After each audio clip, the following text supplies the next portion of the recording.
Saya pekerjaan Anda ini barokah.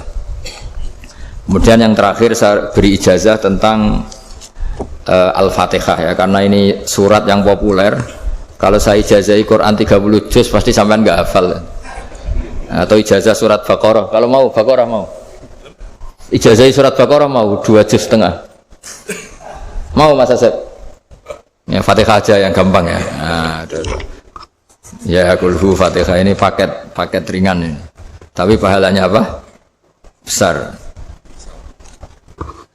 Ini beda ya, artinya selama ini mungkin Anda baca tapi monoton ya. Tapi ini saya bacakan teks aslinya tentang istilahnya itu mazaya itu kelebihannya Fatihah. Saya baca Arabnya dulu, nanti ini terakhir ya, ijazah tadi kan saran-saran umum tentang sosial ya, pokoknya jadikan kebaikan itu punya nilai sosial yang baik lah. Jadi nanti orang yang nggak amanah nggak laku ya, calon bupati, gubernur, presiden yang nggak amanah juga nggak laku. Begitu juga kiai yang tidak amanah juga nggak laku, suami yang nggak amanah juga nggak laku, istri yang nggak amanah juga. Sehingga kebaikan ini jadi nilai sosial yang dalam tanda kutip sudah keniscayaan ya. Yang diinginkan Allah itu seperti itu, bukan kebaikan yang dipaksakan karena kekuatan negara. Maksudnya kalau bisa kebaikan itu tidak usah dipaksakan, memang satu apa ya, sudah satu kebutuhan. Tak cerita-cerita di negara maju itu, bahkan apapun jatuh itu nggak ada yang ngambil apa itu. Makanya gambarannya Mekah Medina kan gitu kan, barang jatuh nggak ada yang berani apa ngambil, itu saking sudah jadi sistem. Nah, sehingga banyak negara di Eropa itu yang sampai nggak punya tentara, nggak punya polisi karena kebaikan sudah. Nah kita kan masih capek, polisinya aja capek, apalagi masyarakatnya, karena ya apa ya, kebaikan itu belum jadi nilai apa bersama. Nah, kita selain ditopang negara, ada polisi, ada tentara, itu kita usahakan kebaikan itu jadi nilai apa bersama. Ya, tadi wa'tamiru bainakum bima'ruf. Dan kita punya reputasi yang bagus dalam bab ini. Saya masih ingat kecil saya itu yang jilbaban hanya keluarga kiai. Sekarang rata-rata masyarakat itu jilbaban. Dulu yang sekolah SMP, SMA itu jilbaban, kadang dulu malah dilarang ya, harus sama seperti itu seragamnya. Sekarang sudah boleh dan nyaman. Lama-lama yang dapat simpatik ya yang pakai pakaian model tertutup seperti itu. Lama-lama gampangane cara wong golek mantu ya golek yang seperti itu daripada yang blodor. Lama-lama jadi nilai bersama. Ya ingin saya seperti itulah. Di terminal juga sama. Orang mau makan cari warung yang kelihatan ada ayat kursinya, pakai jilbab, atau paling enggak dia enggak mungkin lah nyuguhkan yang tiren atau yang haram. Akan ada garansi sosial. Ada apa? Ada garansi apa? Sosial. Dengan penampilan yang soleh itu kan, masa iya nyuguhkan oplosan babi gitu misalnya itu. Jadi nilai sosial itu harus ya tadi harus benar-benar jadi nilai. Sehingga negara biar gak capek-capek. Polisi juga gak capek kan, karena tugasnya corong Jawa mau ngawat-ngawati tok, tapi sudah tidak perlu tegang karena kebaikan sudah jadi nilai apa bersama. Ya, ingat-ingat ya ayatnya tadi, wa'tamiru bainakum bima'ruf. Jadi kebaikan itu harus jadi nilai bersama. Iktimar itu menjadi urusan bersama. Makanya kalau kita rapat besar disebut apa? Muktamar. Muktamar itu urusan bersama. Ya tadi imamnya sholat juga menopang Gojek karena nggak lama-lama nopang Grab, nopang Kernet, nopang penjaga Indomaret, penjaga bensin, pom bensin. Lah dia hanya punya waktu 5 menit terus imamnya baca Baqarah kan.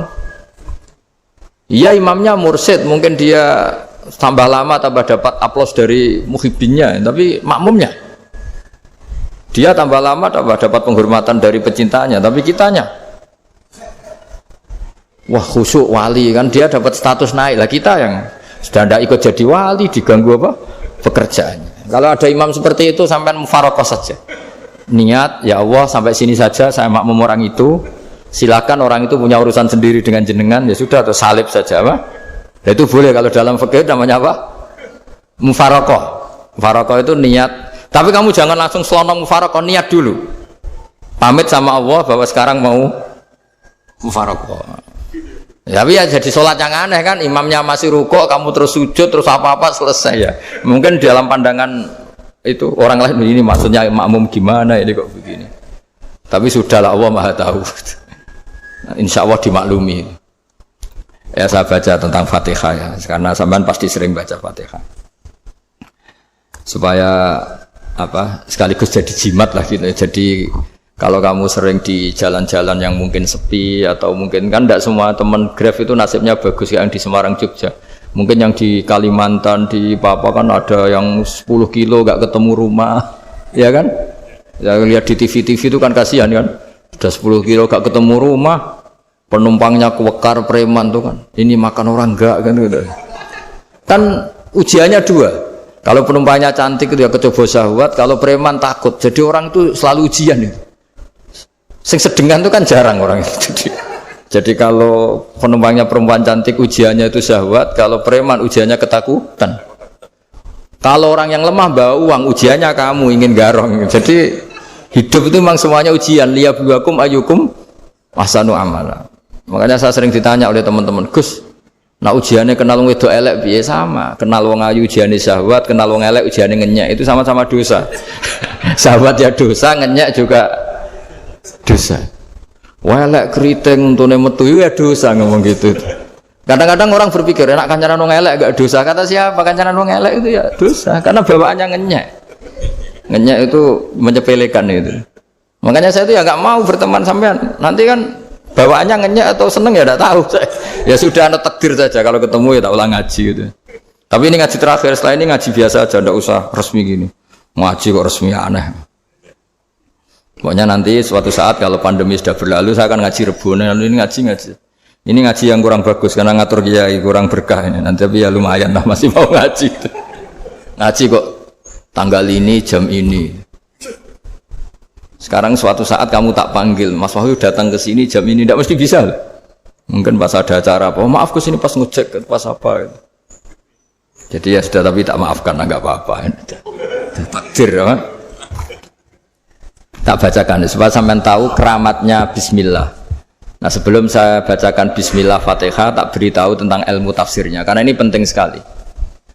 Fatihah itu dawuhnya Allah, tentu itu dawuhnya Allah. Saya ulang lagi, itu kalam Allah.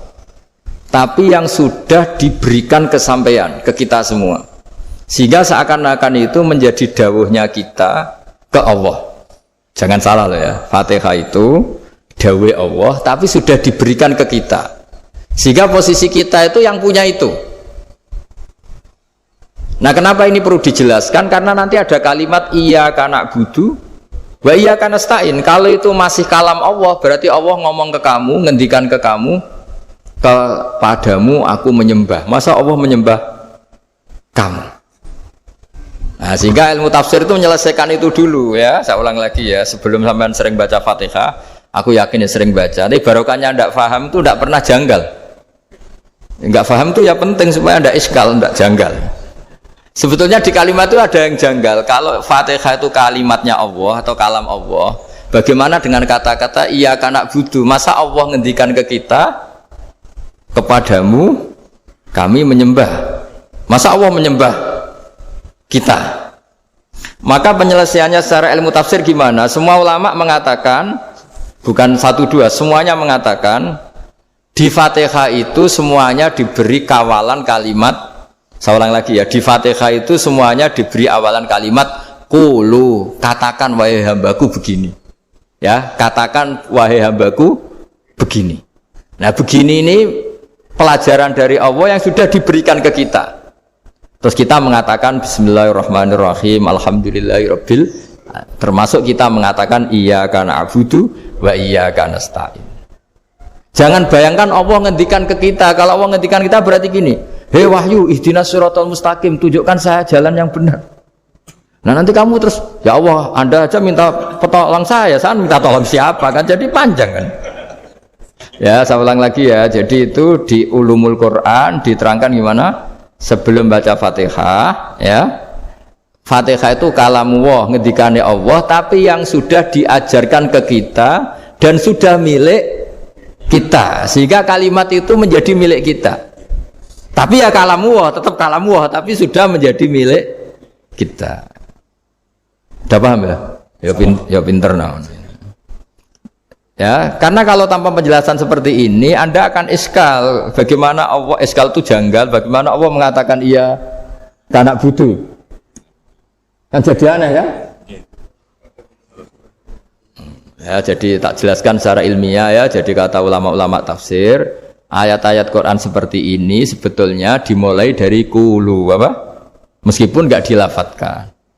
Itu kan sama dengan qul huwallahu ahad Muhammad. Katakan kalau Tuhan itu satu. Ya namanya Quran itu kan kalam Allah membina nabinya, membina umatnya. Makanya dikatakan atau enggak, di sini tersembunyi kata qulu, katakan.